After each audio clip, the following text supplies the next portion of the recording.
Lembram que o Brasil foi descoberto em 1500, né? Todo mundo sabe disso. Mas o que ninguém te contou direito é que, por uns 30 anos, ninguém fez nada. Ou quase nada.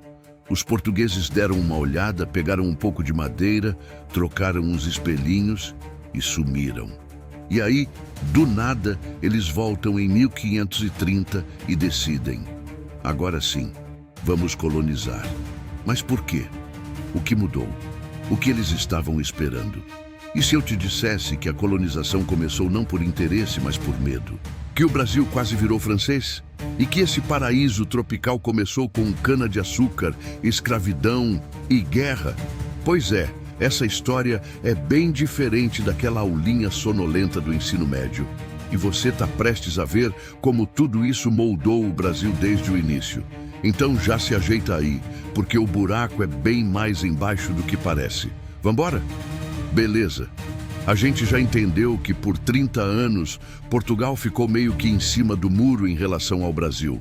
Eles vinham, levavam pau-brasil, trocavam bugigangas com os indígenas e só.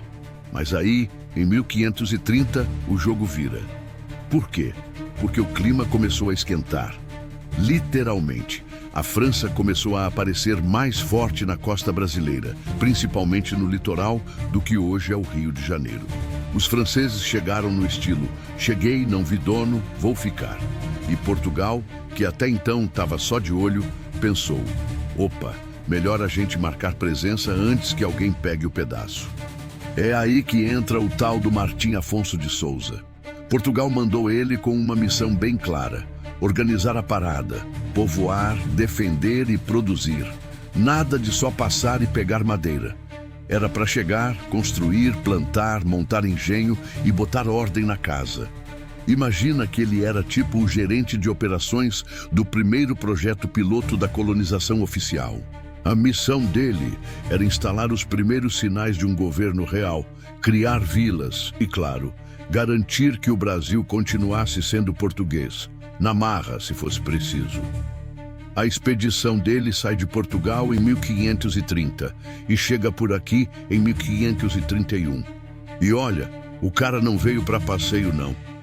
Veio com 5 navios, soldados, religiosos, colonos e até instrumentos para medir terra e definir onde seria o quê. Eles fazem um reconhecimento do litoral, fundam alguns povoados e em 1532 cravam a primeira vila oficial, São Vicente, no atual litoral de São Paulo. E São Vicente é importante por quê? Porque ali foi a primeira vez que Portugal realmente botou o pé no chão e disse: isso aqui agora é nosso e vamos fazer dar certo. A vila tinha câmara municipal, justiça, plantação de cana, engenho e até um sistema de defesa contra ataques indígenas e piratas. Era tipo um microcosmo do que seria o Brasil colonial dali para frente. Só que não era nada fácil. Os indígenas resistiam, o clima era pesado, os recursos escassos e montar um engenho naquela época era tipo construir uma fábrica do zero no meio do mato. Mesmo assim, a expedição de Martim Afonso deixou uma marca gigante. Ela foi o primeiro passo da colonização sistemática. A partir dali, Portugal entendeu que o negócio era sério, que dava para lucrar com o açúcar e que não dava mais para deixar o Brasil largado. Então, se alguém te perguntar quando o Brasil começou de verdade a ser colonizado, a resposta é aqui: 1530. Martim Afonso é o ponto de virada entre o vamos ver e o agora é para valer. Tá, agora que Portugal viu que o Brasil dava lucro e que não dava para ficar vacilando com outras potências europeias rondando, surgiu a seguinte pergunta lá em Lisboa: como a gente vai tomar conta de um território desse tamanho sem gastar uma fortuna? E aí vem uma daquelas ideias que parecem geniais no papel, mas que na prática, nem tanto. Portugal resolveu dividir o Brasil em grandes faixas de terra, de cima a baixo, cortando o litoral. Essas faixas foram entregues para nobres e gente de confiança da coroa. O plano era: eles bancam tudo, povoamento, produção, defesa, e em troca ficam com os lucros e o controle da terra. A terra era hereditária, ou seja, passava de pai para filho como um presente vitalício da coroa. Se você está pensando isso parece meio arriscado, você está certíssimo, porque era mesmo. Portugal basicamente terceirizou o Brasil, sem dar suporte, sem infraestrutura, sem nem conhecer direito o território. Era tipo vender franquia de um negócio que ainda nem existe direito e deixar o franqueado se virar no meio do mato.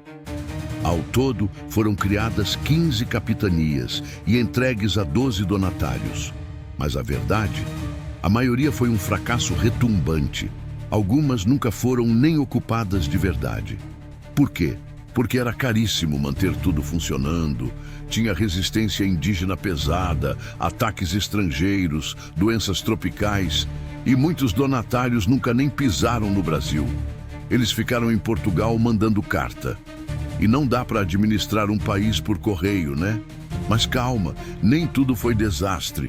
Teve 2 capitanias que deram certo, pelo menos por um tempo, Pernambuco e São Vicente.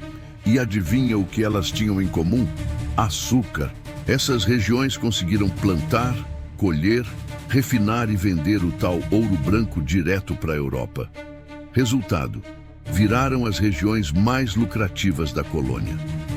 Em Pernambuco, a produção foi organizada pelo Duarte Coelho, um dos poucos donatários que realmente botaram a mão na massa. O cara chegou, montou engenhos, fez alianças com indígenas e conseguiu levantar uma capitania rica. Em São Vicente, os colonos foram mais autônomos e também conseguiram desenvolver uma base sólida de produção e povoamento. Mas de resto, o sistema das capitanias virou um caos.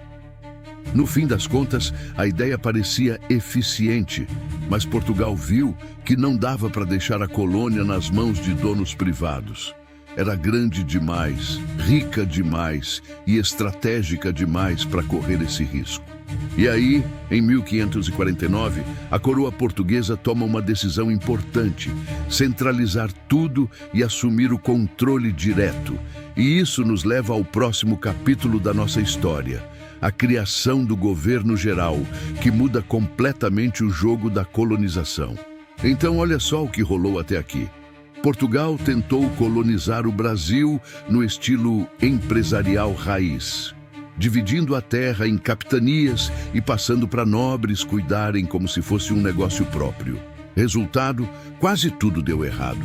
Falta de estrutura, resistência indígena, abandono e fracasso atrás de fracasso, com pouquíssimas exceções, como Pernambuco e São Vicente. Foi aí que bateu a real. Se Portugal quisesse manter o Brasil, ia ter que tomar o controle de verdade. Nada de deixar na mão dos outros. E é justamente aí que entra o próximo capítulo da nossa história: a criação do governo geral. Só que o governo geral não veio só com um novo chefe. Ele trouxe junto uma cidade capital, novas estratégias, conflito com os indígenas, a entrada dos jesuítas e uma série de decisões que começaram a moldar o Brasil como colônia de fato. E não só no papel. Mas essa parte a gente vai ver no próximo vídeo. A partir de 1549, o Brasil começa a virar um projeto real, mais organizado, mais violento e muito mais complexo do que parecia até aqui. Então já se inscreve, ativa o sininho e prepara, porque o próximo episódio vai mostrar como o governo geral mudou tudo, ou pelo menos tentou.